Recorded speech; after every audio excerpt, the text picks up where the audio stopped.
Vets and Valor podcast, where we uncover the challenges faced by our veterans and spotlight the heroes working tirelessly to make a difference. Hosted by Tyler Hood and Dr. Linda Larson. Hi, this is Tyler Hood. We're here with Vets and Valor podcast, and we have a super special guest today, Dr. Kathy Cash.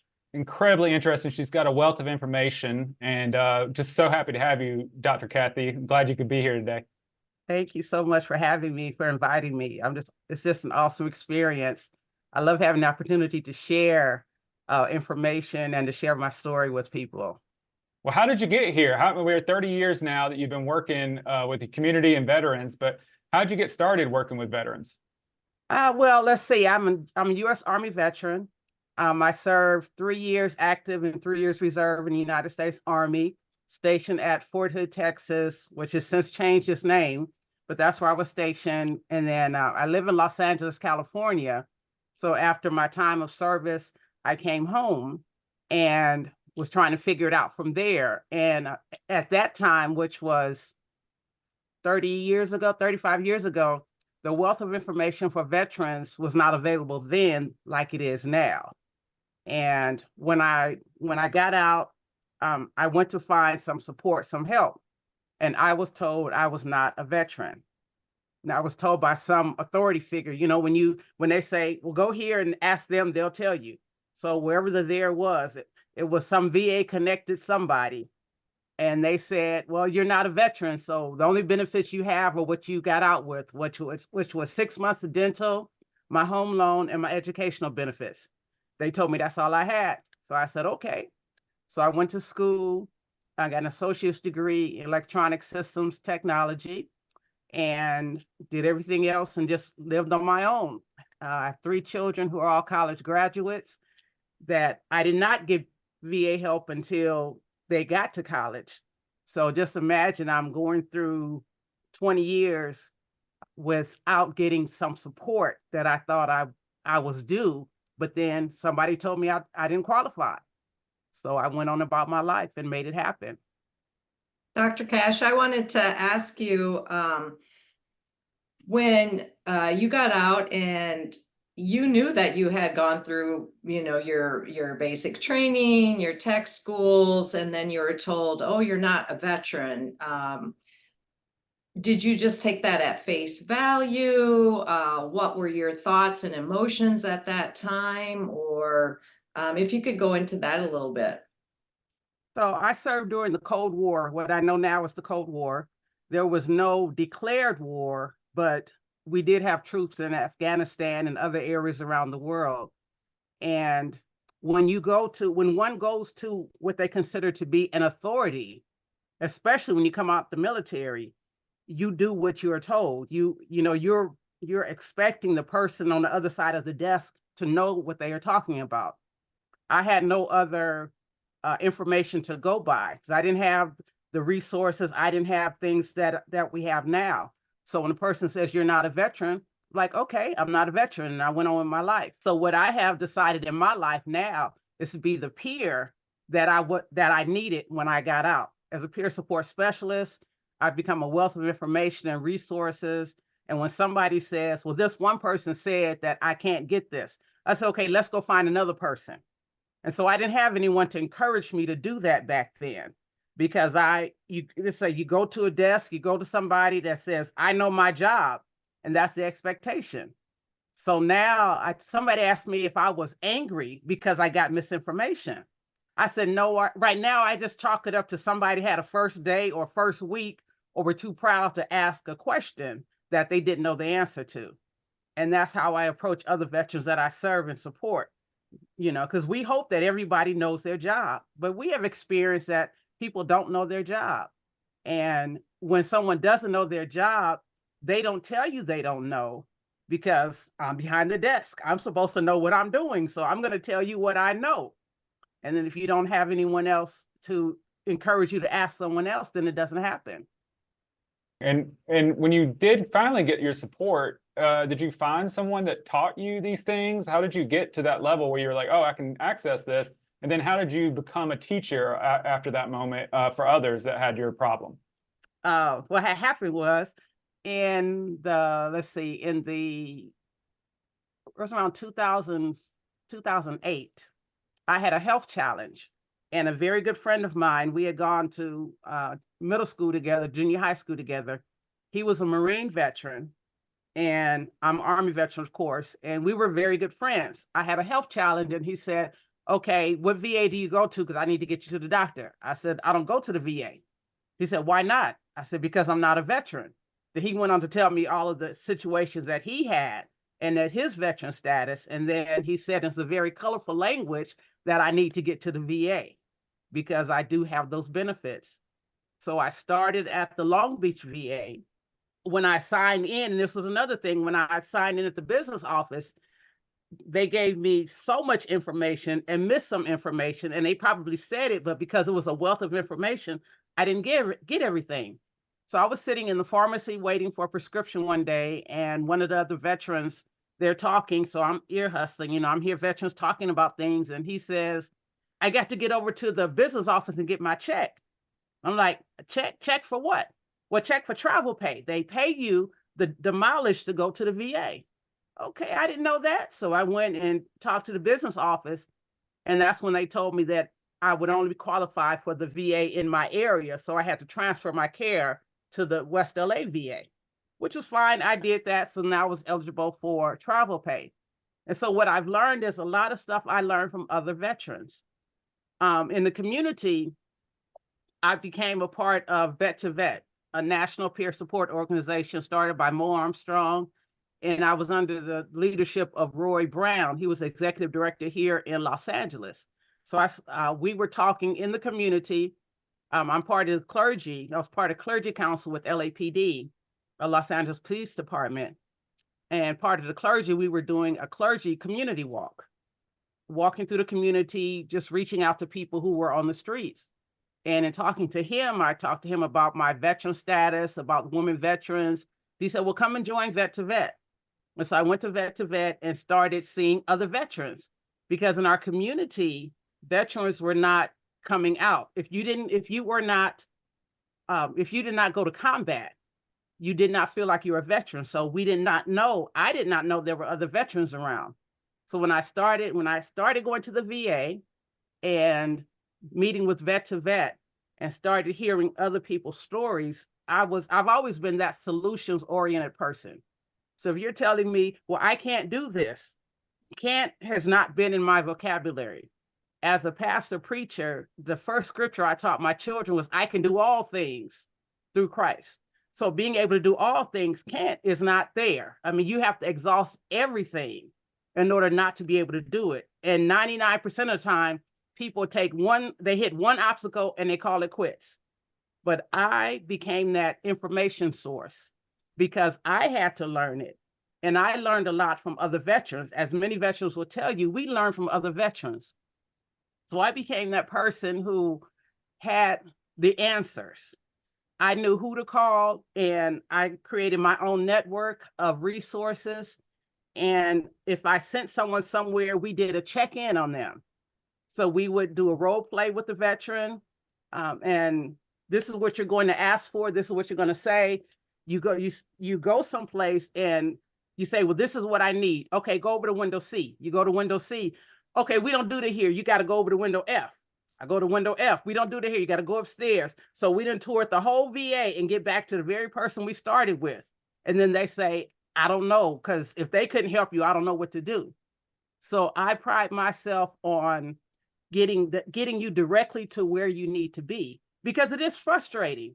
We are already frustrated. You go to the hospital, which is a VA, you go to the hospital because you have a problem. I already have a problem. So why am I going to exacerbate it by running around like a chicken with my head cut off, not being able to get the answers? So that's how I became that person within the VA. I volunteered there for 2 years, 40 hours a week, like it was a job, and people thought I actually worked there. So when the position for peer support specialist opened up, I applied for it, and then that's how I became a peer specialist with the VA. So that was now 12 years ago, 13 years ago. And tell me, and I think that you've touched on a little bit, but go into a little bit more detail as far as what a peer support specialist role is and how they help the fellow veterans, and how a veteran can connect with a peer support specialist. Okay, so peer support specialist is essentially the bare bones, someone who's been through something and is supporting someone else as they go through it. So when we talk about a veteran, we have been through some things and we're encouragers, we're instillers of hope. We're letting other veterans know that you are not the only one who's gone through it. And because I've gone through it and I'm coming out of it, I learned tools to deal with it. I would like to share that with you. And so that's what we do as peers. And at the VA, peer support is, it's there, it's coming into its own being because it's recovery oriented. It's recovery oriented where it's person driven. So as individuals, we are used to going and having somebody tell us what to do. But as peer specialists, we teach and encourage veterans to know that you are in charge of your own self. You know yourself. And because you know yourself, you have the right to ask questions.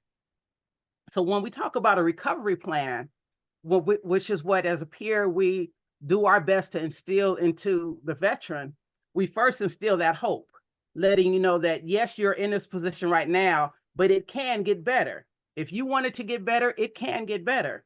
And then after we instill that hope, then we look at what your role is, your personal responsibility. I have to do something in order to move on to the next step. What was my role in getting to this place and what can I do to get out? So taking that personal responsibility. Then there's education. I have to learn about what I'm doing, learn about where I am, learn resources to help me.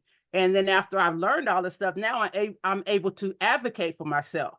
When I go to the doctor, I can say, well, I've studied this medication. I've read up on these prescriptions. I've read up on my diagnosis. Can we try this or can we do this? Or I don't have to do that. We're able to ask questions. We're able to ask why, or we're able to say, I don't want to take that medication. And it's not just medications. I don't want that treatment, or I think this treatment will work for me because I have educated myself on it. And then the next step is support, realizing that we cannot do this alone. We need support from our family. We need support from our friends. We need support for fellow veterans. We need support from the community. And that was one thing I loved about Vet to Vet, because with Vet to Vet, we not only educated the veteran, but we educated the family members too. We talked to the family members so that they would know how to work with the veteran.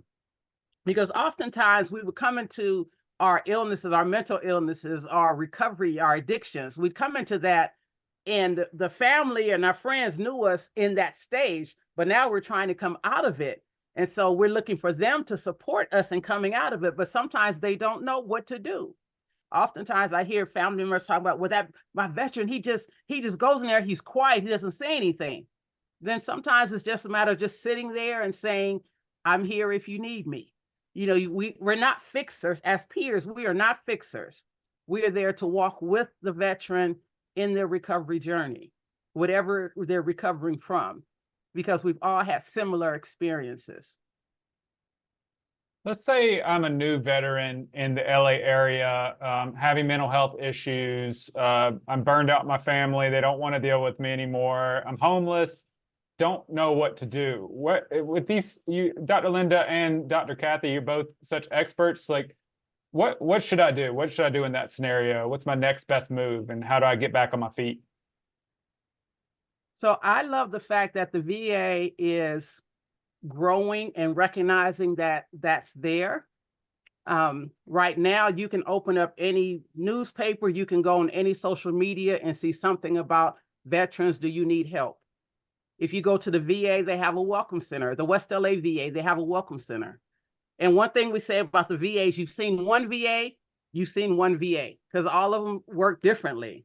But you can go to the VA and see a social worker and see someone to let them know what's going on with you. They will direct you, most of them will direct you to the business office so that they can make sure, first of all, that you're eligible as a veteran. If you need to get your DD-214, which is your discharge papers, they'll help you get that. and you find out where the welcome center is. That's what we call it at West LA VA, the welcome center, where they would begin to process you to see what your needs are. If you need housing, if you need immediate temporary housing, they'll get you into immediate temporary housing. They have shelters within the community that they partner with, and they also have shelters on campus. So you would go to the VA, and that's where your journey would start. Now, there are also community agencies that do the same thing. And we have not only the VA, which is federal, but here in Los Angeles, we have the Department of Military and Veteran Affairs, which is the LA County building at Bob Hope Patriotic Hall. And they do the same thing. If you go to one of these agencies, they will direct you to what you need to have. As many of them are taking on peer support specialists, they're adopting that provider, that person as a provider. Because before, as peers, we were low person on the totem pole. And I believe it was 2012 when President Obama gave the directive that every VA should have, the VA should hire 800 peers. That's what they did. They immediately hired 800 veterans to work as peer specialists, but unfortunately, nobody knew what a peer specialist was supposed to do. Even though we went through the training, the hospital was medical minded, as opposed to recovery minded. They use the medical model, which is the doctor says this and you do this. But recovery minded means I'm in charge of myself. So I'm going to map out my own road to recovery with your assistance, with your support. So what happens is when you, as a new veteran, you go to one of these organizations, either the VA, a county organization, community organization, and they're equipped to lead you and direct you to the place where you need to be to get that journey started. And then most of them now have peers that will walk with you through that journey, because it's not enough for someone to say, I have a social work degree, I read about this in the book, I saw the movie about this. But it's so much better when someone can sit next to you and you all compare stories. Because the way we start is, what branch of service were you in? If you're not Army, I give you my condolences. I say, well, you didn't know. We do those things. And just like you all are doing, you start smiling. So that begins to break the ice. Because as peers, we're relationship builders as well. Because you are not going to tell your story to somebody that you do not feel cares. And as a veteran, we care for one another. That's how we came through. We leave nobody behind. And as peers, we're developing that relationship. We're letting the other veteran know we care about you. We are here for you. Whatever support you need, I am here. I'm not going to do it for you, but I will walk with you while you do it. I will continue to encourage you. I will continue to be your greatest cheerleader. But this is a walk that you have to make the decisions on yourself. And Tyler, I actually retired in 2008, and I had a similar story where I got out of the military, had 0% disability rating. It was almost a decade until I went back and literally just walked into the Department of Veterans Affairs in Louisville, Kentucky, to now all of a sudden advocate for myself and start that journey. I will say now we have come a long way. We have 48,000 different veteran-centric organizations out there. But it was just through networking with the retirees that I served with that were receiving benefits that prompted me to take that step and walk into the Department of Veterans Affairs. And so it is like Dr. Kathy Cash said, reach out to other veterans, stay connected to them, get a peer. I'm a firm believer in the peer support roles and those that serve in those roles to help. What are the struggles that veterans are going through that are kind of, you see almost every veteran deal with, maybe like not finding their place in society because they came from this structured organization to openness, what are the kind of the commonalities that you see between all veterans, and what kind of advice and helpful encouragements can you pass on? So one of the things that I've seen during my time of working, as also now, because I worked with the homeless program prior to retirement. I was a peer with the HUD-VASH program, which was the housing for veterans. And one thing that I saw then and I see now is the isolation, because nobody understands. I don't want to say nobody. People who have not been there don't understand what a veteran has gone through. You see veterans who will not sit with their back to the door. You will see veterans who are isolated. You will see veterans who like everything in an orderly fashion, and they can't handle when things are out of order.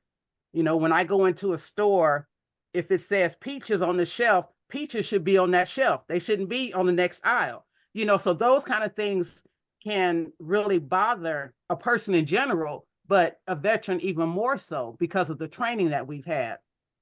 When I think back to basic training, you know, the way that your t-shirts were lined up in the drawer, you just didn't fold them up any old kind of way. There was a precise way that your t-shirts had to be, that your shoes had to be, that your uniforms had to be.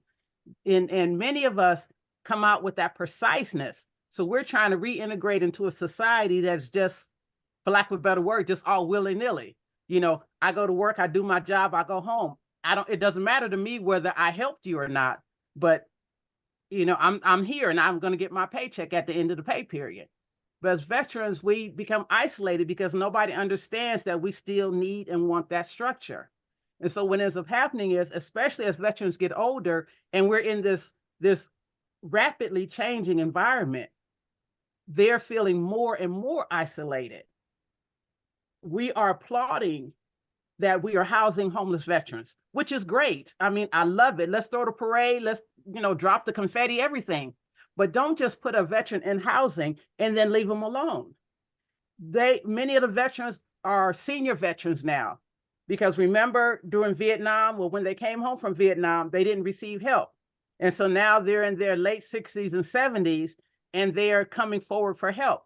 Maybe the spouse has died who's been taking care of them all this time and they didn't know how to do anything. And so now they're homeless. All of their family is gone. Maybe they've burned so many bridges. And so now I report to the VA, I'm homeless. You stick me in a unit. You celebrate that you got me housed, but you don't come back and talk to me. You don't set me up with things. Oh, well, we put a flyer out. I'm not going to read a flyer. Well, we post our stuff on Facebook. Facebook, what's that? Instagram, what's that? I just use my phone to say hello. I don't do all of that on my phone. So one of the things that's happening, our veterans are isolated and isolating and don't know what to do next. When the pandemic happened, when everything shut down, I saw a lot of veterans go back into that shell, because one of the things that happened, the place where they would meet up got closed down. I used to work at the downtown clinic in Los Angeles, and veterans would get up, get dressed, you know, get up, take a shower, comb their hair, get all nice and shiny to come to the VA and sit down and talk to other veterans. But then when the pandemic happened and they shut down, they had no place to go because they couldn't leave their unit. If they left their unit to just go outside and come back, that was it. So they became the masters of the remote control. And that was one of the things that I advocated for, was groups online. So we were able to start support groups online. We were able to start check-in groups online where I did 2 particular groups. One was called Chat and Chew, which was a lunchtime group. You can bring your lunch and sit on the screen just like this, and you talk to other veterans. I'm not coming into your space. You're not coming into my space. There was no mandatory anything, but we had a chance to check in and talk about whatever was going on. The other one was Coffee and Convo. If you couldn't make it in the afternoon, you came the next morning, or you came to both, and you had your coffee, your tea, your hot chocolate, and we talked about whatever anybody wanted to talk about. And that was how we kept connected during the pandemic.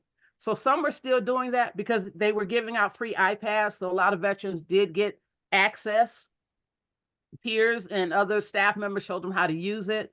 So that is one of the things that happened then that is still happening now, that isolation.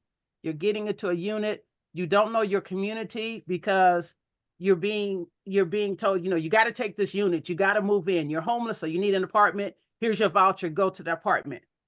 And I don't know this community. I don't know anybody here. I don't have any friends here. And I don't want to get in trouble because I used to be in trouble. I just got out of jail and I don't want to do that anymore. I need to do something so I don't fall back into that.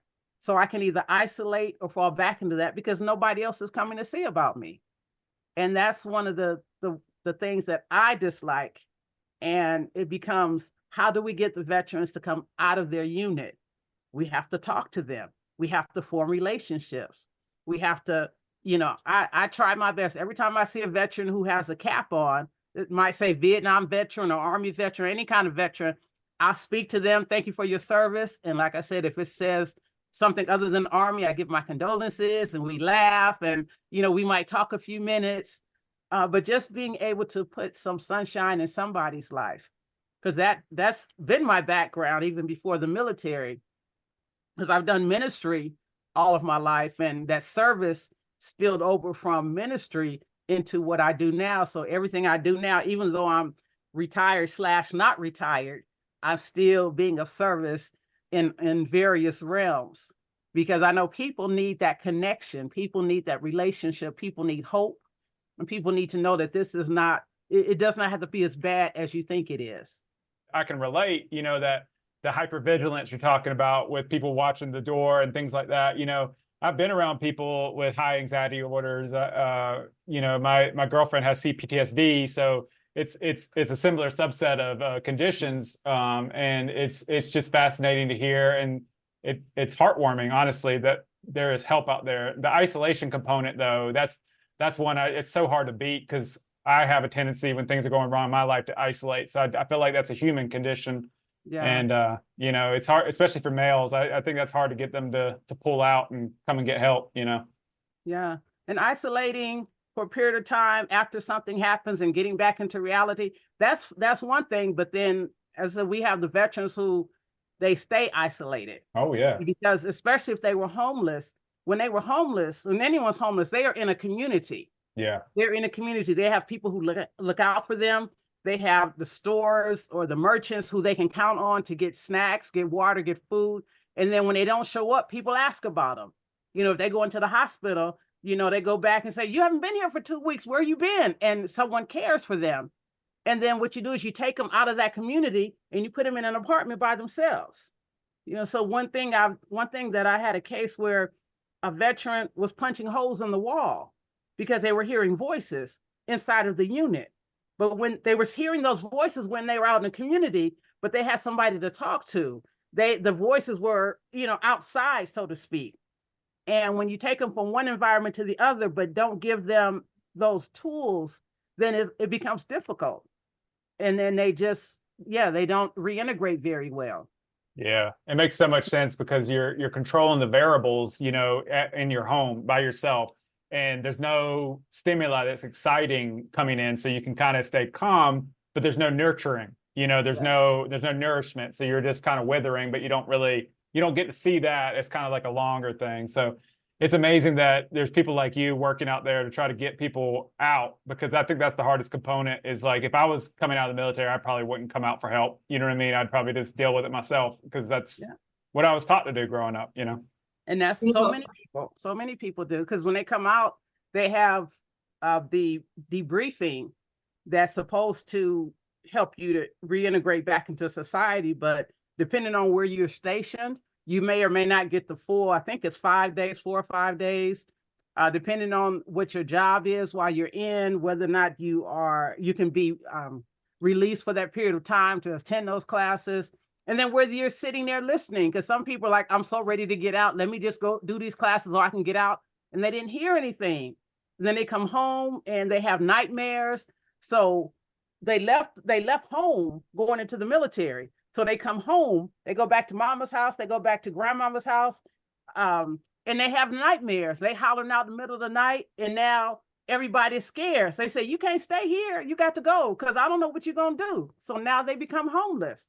And something is wrong, but they don't know what's wrong, because they don't have anyone to tell them. That was part of me. Things were wrong with me, but I didn't know what was wrong. I didn't know who to go to, because you talk to people who weren't in the military. Well, if you say this and it goes on your record, you can't get a job again. So you don't say things, or you don't go to the right people, and that's what ends up happening. And then there are so many women, especially, are women veterans who do not come forward. They do not come forward. The women veterans, I call them undercover veterans. They got out, they did whatever they needed to do, and then they're going with their life, struggling, when there's help, because it's so much of a struggle. Women come looking for homeless shelters. Well, yeah, I know they're changing it, so I'm not sure where it is in the change, but I know while I was working, if the woman had a male child over 12, the child couldn't stay with the mother. So they were separated. So you're separating the family. The mother could take the younger children and go into a shelter, but they were not always safe. This was not a veteran-friendly shelter. This was just a regular community shelter. So they're there with their children, not always safe. And many of the shelters were downtown on Skid Row. So the woman veteran said, you know what, I'll stay in my car. I'll stay in my car to avoid going down there for that. And then the regular society looks at them and says, why? And even single veterans without any children, they will opt to stay in their car because they're questioned about whether or not you're a veteran, whether or not what you say is wrong with you is actually wrong with you. Oh, you're just trying to get some money. You're just trying to get something. That also becomes, so it's like, you know what? I don't have to prove that I did anything to you. I'm just going to go and take care of myself. And that's where self-medication comes in. That's where continually sleeping in your vehicle, sleeping on the streets, doing things so that you can have a place to sleep, doing things that you're ashamed of so you can have a place to sleep. All of those things are happening to our women veterans. I will say to take that one step further, as the case manager supervisor for Monterey Behavioral Health, one of the needs we're seeing in our older veteran population is homes, but also an added level of care, because they now are needing support physically and mentally. And to find those types of facilities is a challenge as well. Yes, because many veterans will say, I'm fine.